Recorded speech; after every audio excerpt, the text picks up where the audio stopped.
Primetime local news, serving the Lakeland and Midwest regions. Good evening and thanks for joining us. One more person who tested positive for COVID-19 in Saskatchewan has died. It was a person in the 60 to 69 age group in the Regina zone. There are 300 new cases in Saskatchewan with 17 in the northwest. 8 of those are in the immediate Lloydminster area, where we have 100 active cases. There are 2,549 active cases in the province. 198 people are in hospital, with 4 in the northwest. Close to 20,000 vaccine doses have been administered in our zone, with almost 291,000 province-wide. 17 UCP MLAs have come out publicly slamming the government's decision to return to Step 1 of COVID-19 restrictions. Vermilion Lloydminster Wainwright MLA Garth Rosewell was one of the MLAs who signed the letter, and Jace Mackey caught up with the MLA to talk about his decision. Today on Primetime Local News, I'm joined by Garth Rosewell, the Vermilion Lloydminster Wainwright MLA. Now, he's part of a group of 17 MLAs who signed a letter in opposition to the Government of Alberta's decision to move back to Stage 1 of the reopen plan. Now, Mr. Rosewell, first of all, can you kind of take us through the letter and then the decision for you to sign on to it? Well, maybe I'll just give you a history of how we got here relative to it. As the restrictions came on and we're coming out and saying, okay, keep up the good work. We're doing good work. We're progressing or whatever. That was fine. But the complaints I was getting from people was, well, how do we know what we have to achieve in order to, become freer, right, and have less restrictions? And so that is stuff that we took to caucus, and that was fine. And then when they came out and put, well, here's the benchmarks, right? And that was really useful. If we attain these things, then good. And the response I got to that, people were quite happy with that. So if I obey the rules and I do this and we get to these numbers, then away we go. And what we discovered was, we started to progress. And then we when we went to move some of the to different steps, it was a bit, they didn't go all the way from Step 1 to Step 2 originally. And then we had discussions about that, and then it was moved to that level, which was good. And then we went and we couldn't get to Step 3 because cases were increasing. So I pushed back, and when people are complaining to me, it says, well, we're the hospitalizations are proper, the ICUs are proper, and saying, why didn't we do it? Well, that's because if you read the thing, it said, and it has to be decreasing, and it was actually increasing. So I could defend all of that. This next time that happened just now, we had hit the numbers. We weren't decreasing. Mm-hmm. But we weren't, there wasn't a massive increase either. And we went backwards. And the reason was there was these other factors that came in. So one of the complaints that I had gotten before was the moving of the goalposts and, okay, we'll just figure out something else in order to move it where we want to move it. And so, that was the disagreement that I had with kind of how we got to where we were. And I was explaining that to people locally, and then this opportunity for this letter came up, and I signed into it. So clearly you're against the government's decision to move back to Stage 1 and put in place more restrictions, but what would you have liked the government to do? Stay at the point that they were at, or would you even have wanted them to take away more restrictions? I just wanted them to stick to the benchmarks that we had set. And that's pretty much what I was wanting. And it would have been nice, I think, also if we could have came out, even if we wanted to introduce these new factors, right? If we could have come out and said, okay, here's our concerns, here's the logic behind us. If we can work to get this down, and then we'll take a look at it a week from now, right? I'd have been more comfortable even with that. So that's kind of where my head was at, and why I felt comfortable signing on to it. And so when you're having these discussions with the caucus and with the premier and other people, what are they saying back as the reasons why they needed to move back to Step 1? Well, the cases were going up. The variant is more contagious. and they did a direct correlation between the number of cases you have and what winds up to be the case going into hospital and that type of stuff. There's also the R number, the infection rate. Yeah. So that was a number that was there, but those weren't the benchmarks that we had set out on the path forward. So I would have liked that to have come out and said, well, here's some new things we're looking at. We're going to give it a week and go from there. And obviously, this is a pretty extraordinary measure to have a significant member of the government caucus coming out publicly against government decisions. So how difficult was it to come out and make this public plea? Well, it was hard, but the premier accepts, I don't want to call it dissension, but disagreement within his caucus. And in the past we had been, we had brought, not we, I guess I and others, it wasn't a coordinated effort. We all had our own feelings about it. And you can tell by the number of people that signed it, it wasn't a majority of caucus, right? So we're in a minority, and all we've said is, look, we're going to continue, follow the policies, follow the rules. That's what we want, but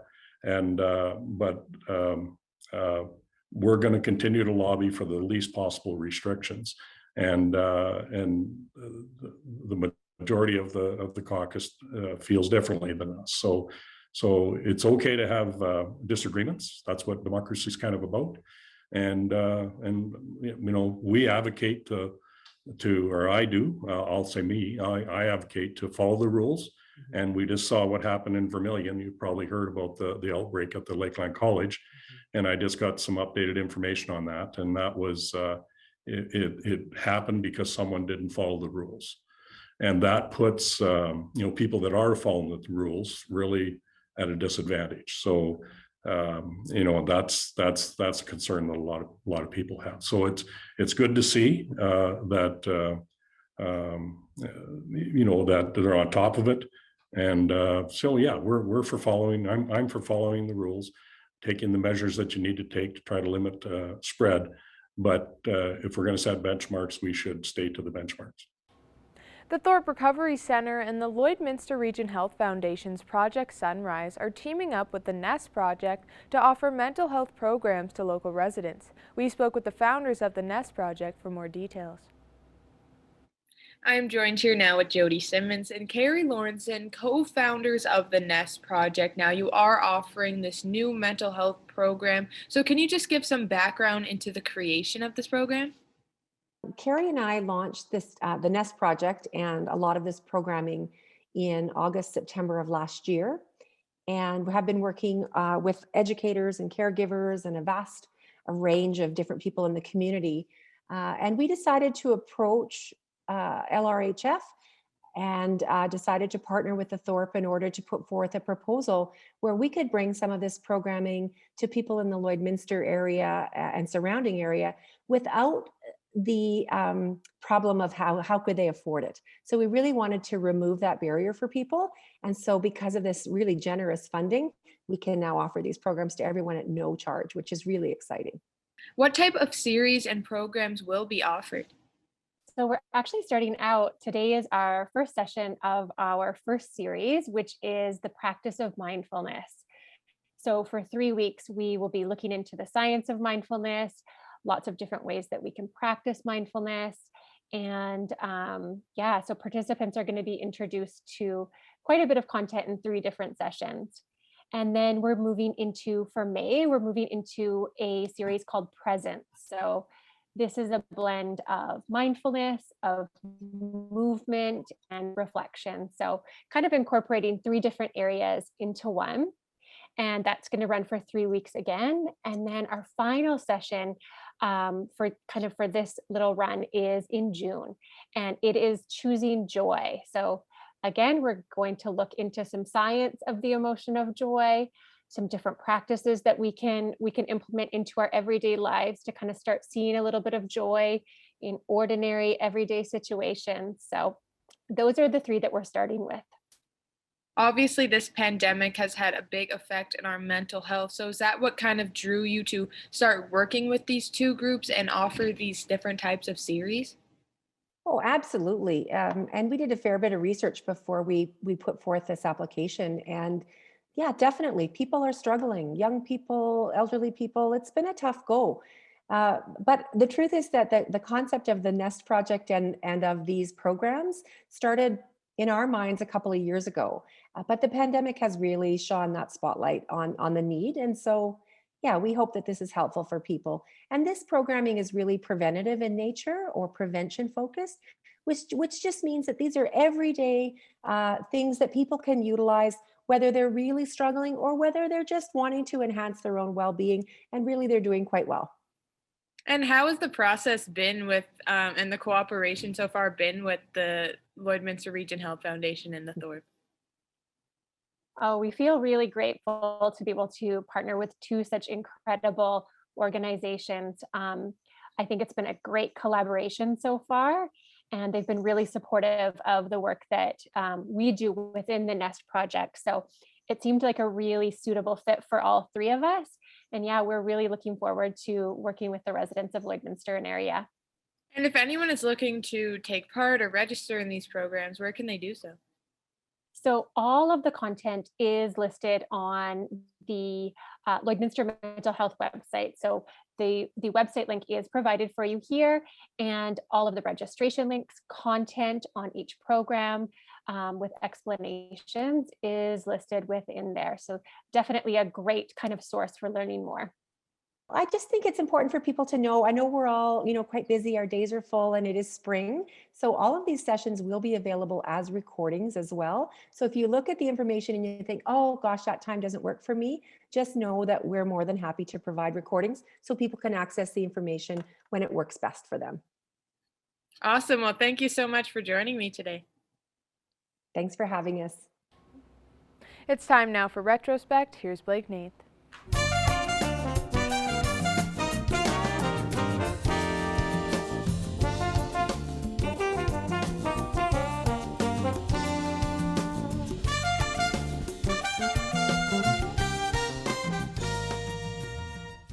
This week in retrospect. Back in '96, an especially dangerous item is recalled from the shelves of Lloydminster pharmacies.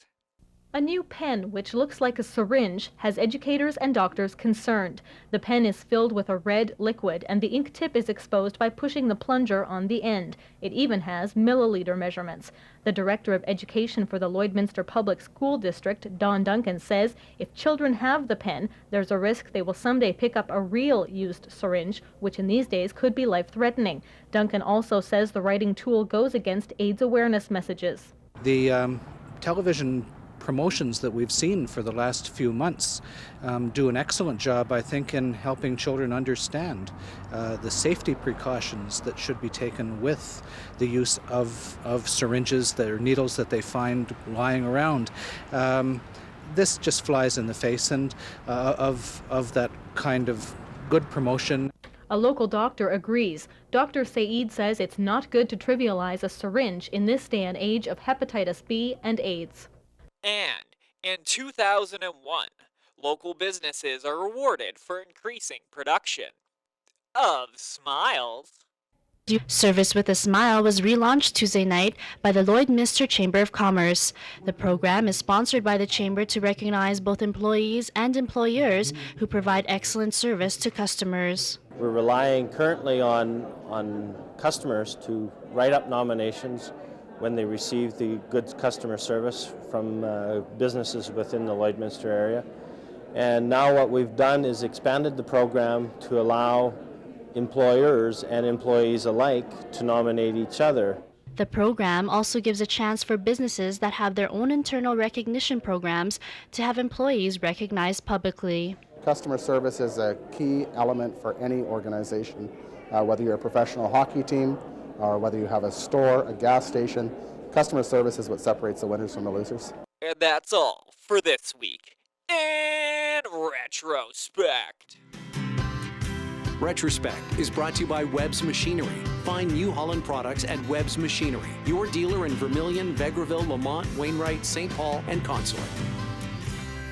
Now our Connor Chan will take a first look at your weather forecast.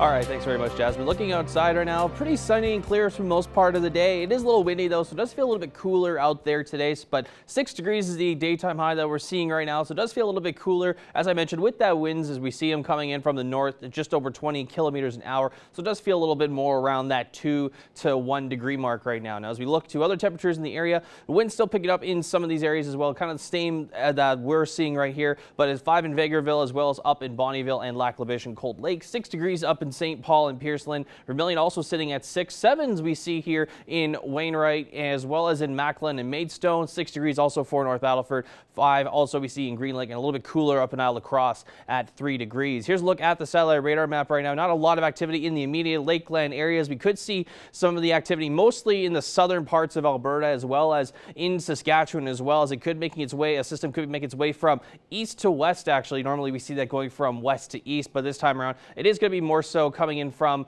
the east to the west, and it's going to be more in the southern parts of Alberta and Saskatchewan, so nowhere close to us, at least not for next couple of days, and we'll show that in the 7-day forecast a little bit later on. So -4 overnight for North Battleford tonight. Going into tomorrow, 7 degrees is the expected daytime high there, with some cloud coverage increasing there. -7 with clear skies in Cold Lake overnight tonight. Going into 7 degrees tomorrow with clear skies throughout the day. And then for us here in Lloydminster, -8 expected overnight, so a little bit chillier as the temperature is going to drop down, and then 8 degrees expected for tomorrow, with the wind dying down significantly compared to what we saw now at 11 kilometers an hour for tomorrow. So here's a look at the next 3 days. 11 degrees expected for the high there on Wednesday, to low of -7 to start the day off on Wednesday and on Thursday as well. We are going to get gradually warmer over the next little bit here, as we will see a high of 14 degrees on Thursday. So we're in for some really nice weather over the next couple of days here, with clear skies ahead on Wednesday and Thursday. That's a first look at your weather forecast. We'll have more primetime local news after the break.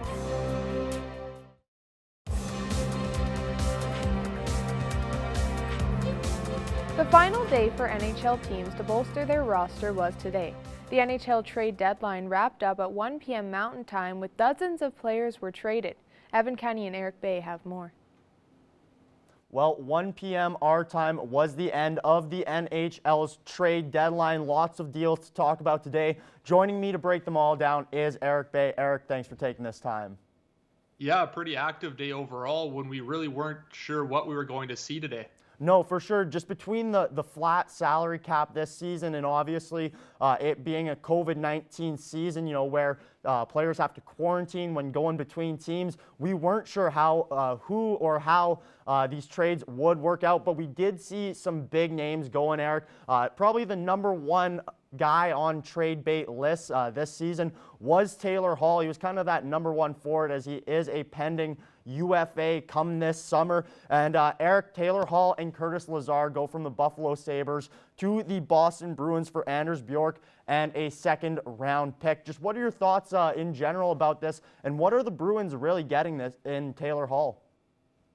Yeah, I mean, really with Taylor Hall, it was kind of going to be a double-edged sword, in the sense that he does have the ability to put up production, but there's always going to be that little bit of character concern, as we've seen in the past there for sure. But I think for the Boston Bruins, this is a great deal to make, because you get a guy who has the potential, hasn't shown it this year, but has the potential to be a top guy and a great scorer in this league. He's won an MVP, and you don't have to give up a first-round pick, which really you would have thought that would have had to be the currency to get a guy like this. So he's going to bring that scoring touch, and maybe in a better winning environment like Boston, you know, with better players around him, he'll be able to produce like we kind of expect him to do, which he hasn't really done since he played back in New Jersey. Eric, one thing that I am interested to see with Taylor Hall going to the Bruins is, you know, on past teams, he has been that go-to guy. His teams have had to lean on him. And he said right after getting traded, he's excited to see what he can do, you know, filling in some holes and trying to play more of a role than what we've seen in the past, versus him trying to carry some teams. You know, he's got 19 points in just under 40 games this season, putting him in 8th on Boston in scoring. So he's really not going to be relied on as much as, you know, Brad Marchand, Patrice Bergeron, and I think that honestly could help him.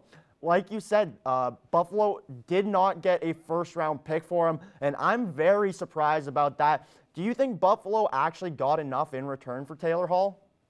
No, but I mean, especially when Taylor Hall came out and said that his no move clause was kind of the reason that he did end up in Boston, I think at that point you're a little hamstrung, and it's the Jerome McGinley situation for the Flames all over again. So obviously at that point, as we got closer and closer to the deadline, maybe not as many suitors as well for teams that Taylor Hall would have been willing to move for. So at the end of the day, Buffalo really had no chance in this, and I think they did, I guess, as good a job as they possibly could to get a second in Anders Bjork, because Anders Bjork may not be a guy you want for a team that looks to be at the verge of another rebuild, but he does provide some value to your team, and a second-round pick is a second-round pick. Now, Eric, Buffalo was hamstrung by a no-move clause. Some teams here this season have been hamstrung by salary cap issues, but it seems like they're finding ways to get around it. You know, Tampa Bay, for instance, picking up David Savard, they were able to finagle a 3-team trade. How have teams really been able to do this and get some new players to help them out for this playoff run? Well, they got creative. Like you say, I don't think we've seen many 3-team trades in the NHL. I know it's big in the NBA and MLB, but this is really a first for the NHL, and especially with the fact that for some teams, you're basically just trading salary for picks when you do add that third team into the mix, like Tampa Bay did, like Toronto did. So it's a pretty unique situation, but good on those teams, because that was really the only way they were going to be able to make a move and help their team. And especially for Tampa, I thought a team like that would have maybe only been able to add a low-budget defenseman, kind of like guys like Zach Bogosian, Luke Schenn have been for them in the past, but they go and get one of the top guys on trade bait boards for, a quarter of his salary and are able to fit him in. So this is huge, and the rich are just getting richer. Now, Eric, wrapping things up here, who are your winners and your losers of the day? Well, we just talked about them. Tampa Bay, again, to be able to pull off what they just did, get a top-tier guy for low money, fit him under that cap, big help. And loser has to be Buffalo. Again, you want a first-round pick. You basically spent $8 million this season to get Taylor Hall and either make a playoff push or be able to deal him for a first-rounder at the deadline, and they did neither. So for me, that's a big loss for them. Yeah, and Eric, on the flip side of that, I like what Columbus was able to do. They traded away a couple big pieces in David Savard and Nick Foligno there, but they got 2 first-round picks in return. And for a team who's not that far out of the playoff picture, adding those 2 more first-round picks is never a bad thing. And then for a loser, I have the Vancouver Canucks. Obviously, it's been tough with the whole COVID situation and their team, but they have more than 10 upcoming free agents come this summer, and I just would have liked them to see. I would have liked to see them make a few more moves. Eric, thank you very much for taking this time and joining me. It should be interesting to see, how these teams shape up for their playoff runs. Now our Connor Chan will take another look at your weather forecast.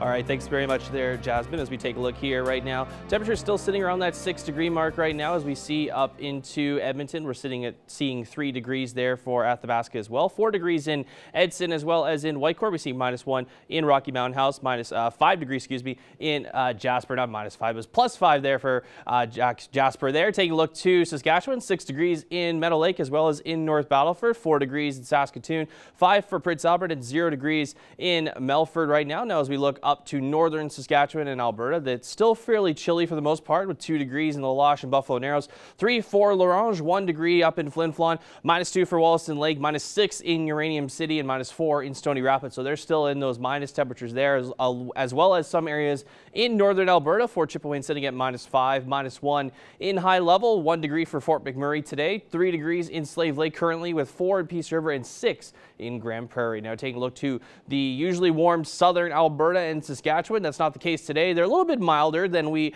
have been seeing in the past, but that system I talked about earlier, it's making its way down to the Calgary area and to this area in particular. So Calgary could see a little bit of rain in this part right now. So 4 degrees for Lethbridge and 7 in Medicine Hat, with 2 in Calgary, 0 degrees in Banff. It's southern Saskatchewan that's going to see the snow. So there is that rain system that's in the southern Alberta and the snow that's going to be hitting southern Saskatchewan. So -2 right now for Swift Current and Moose Jaw, -4 in Regina, -2 for Yorkton Kingston, and -3 in Estevan, and 5 in Kindersley. Now, as we take a look at the international map, you can see here Regina with some cloud coverage and a little bit of flurries as well. That graphic was there just a couple minutes ago there, but they're still seeing that going through right now. -2 in Winnipeg, 11 in Quebec City, 8 in Toronto, 3 in St. John's, and 7 in Halifax. So a pretty cloudy day all across the country here. So we see 11 in Vancouver with some sun and a little bit of cloud coverage there, -9 as we look up north to the Northwest Territories and in Yellowknife. And then we see 3 degrees in Whitehorse with some cloud coverage there.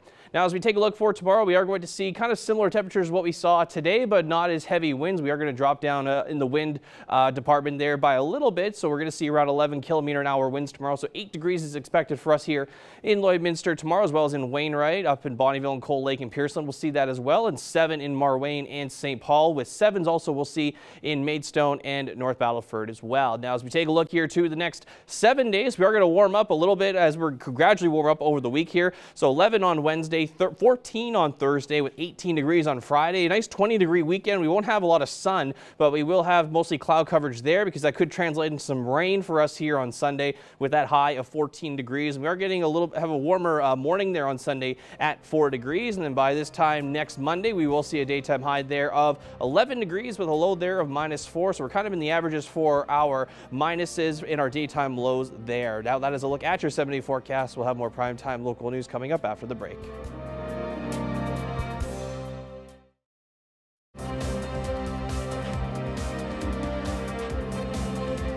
I'm joined here today with Dorothy Carson with the Lloydminster Construction Association. Can you tell me more about Construction Week coming up on April 19th?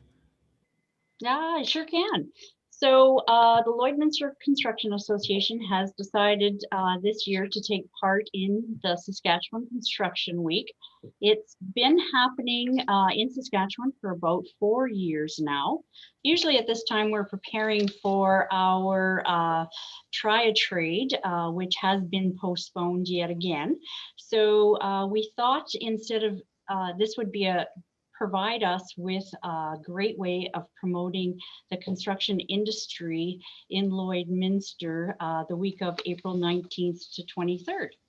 And does the Lloydminster Construction Association have any special plans for this week coming up? So we have basically what the week is we're going to be celebrating social and economic impacts that construction has on the quality of life that Lloydminster and area residents enjoy. And we have a number of events and activities planned. So we will be working with the Lloyd Golf and Country Club to provide our construction members with a little bit of a promotion at the driving range. We'll also have a number of giveaways during the week. There'll be a Feed Your Crew. You'll be able to get your lunch paid for cruise. We've also got safety trivia that will be coming up that we've partnered with the Lakeland Regional Safety Committee as well. And we also have a work and play promotion. So on Facebook, if you send us a picture of your work crew and your family crew, you'll be able to get a men's package and a women's package. There's other things that we're doing as well. So we'll be providing a free trial for BuildWorks Canada, which is Lloyd Construction Association's #1 service. That's what we do, provide tendering information for our members, and that will be a free trial for the week for anybody that would like to try out that service. We're also going to be promoting with Community Futures the Alberta iMarket that they're starting up. So it's going to be providing online local it's an information session for the Alberta iMarket, which will be happening on Monday, April 19th at 4 p.m. And it'll be in regards to construction company providing their services online. We're also working with the City of Lloyd and the Think Lloyd First committee, which the Lloydminster Construction Association also sits on, and we'll be featuring some of the Lloydminster construction members that are ambassadors for that program. So there's a number of events and promotions that we'll be doing during the year. Just shouting out, a shout out to the hardworking men and women in the construction industry. Well, it sounds like the LCA has a very busy schedule coming up for Construction Week. So for people that don't know yet, how can they find more information about this online? The information will be provided on our website. So if you go to the Lloydminster Construction Association website, the events for the week will be there. They'll also be posted on Facebook as well. There'll be a number of social media posts regarding that as well. So on Facebook and our website, you'll be able to find all the information. And is there anything else you'd like to add, Dorothy? Yeah, just that we will be partnering with a number of local associations and businesses. So all our giveaways and gift cards will be acquiring from local businesses within town, because we're really looking at that higher local and local first initiative. So we'll be working hard with that. The other thing is the next week, which is Day of Mourning, we'll be celebrating also.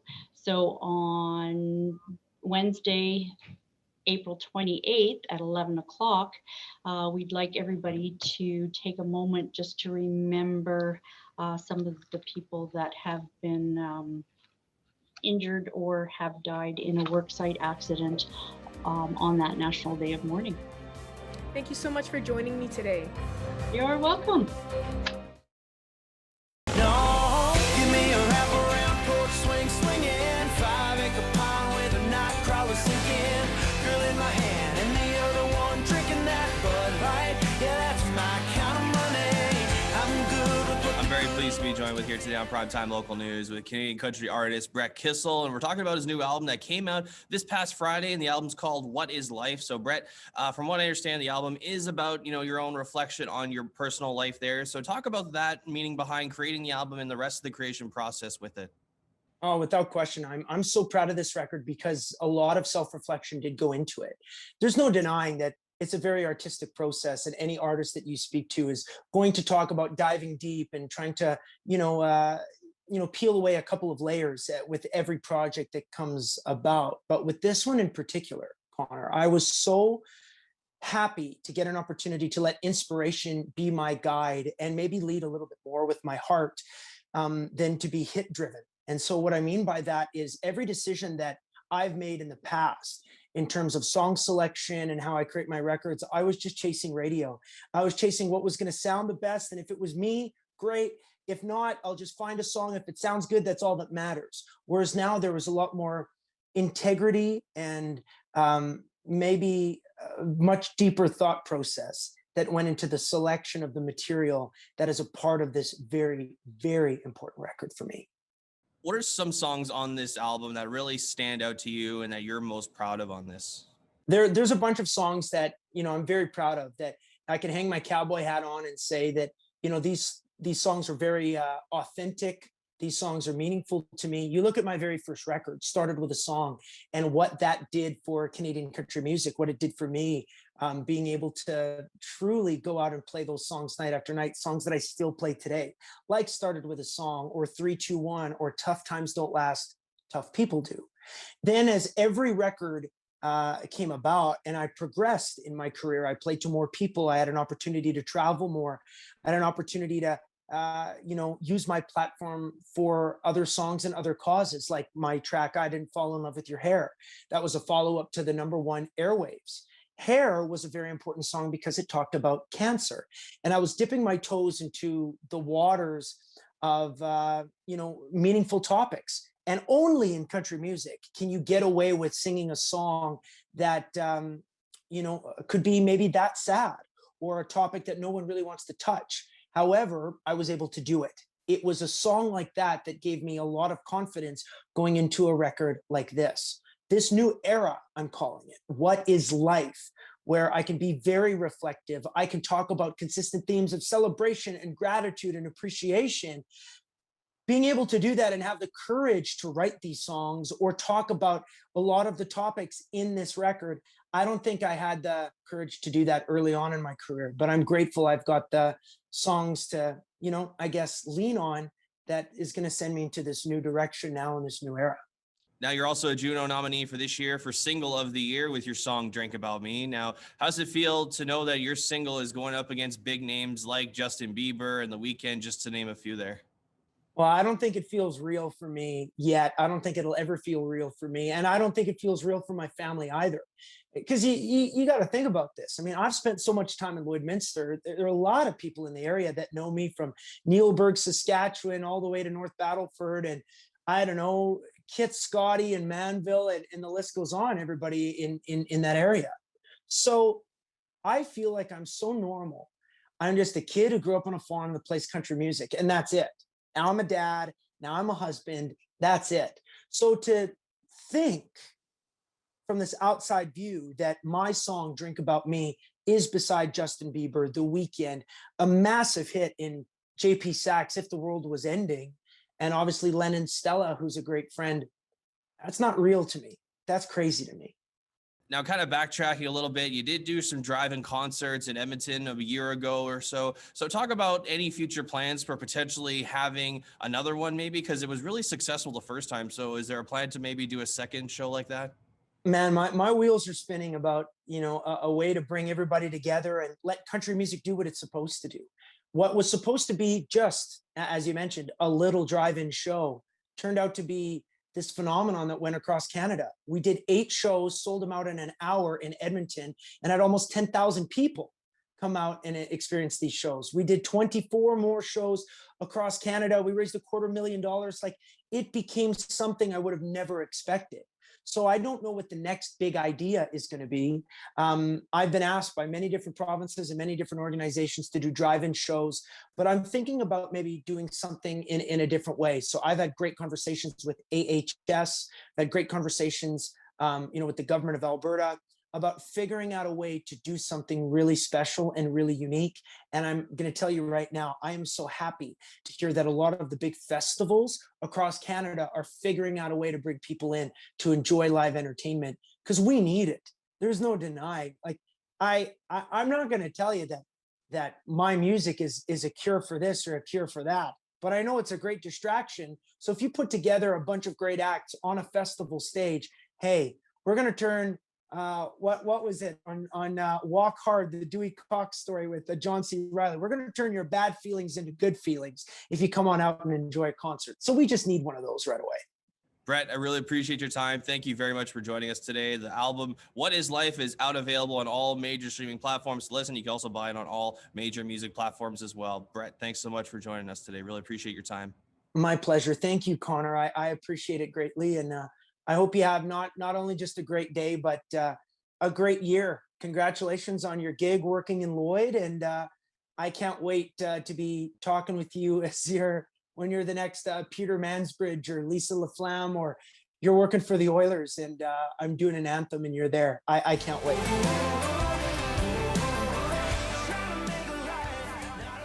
Thanks for joining us on Primetime Local News. Have a great night.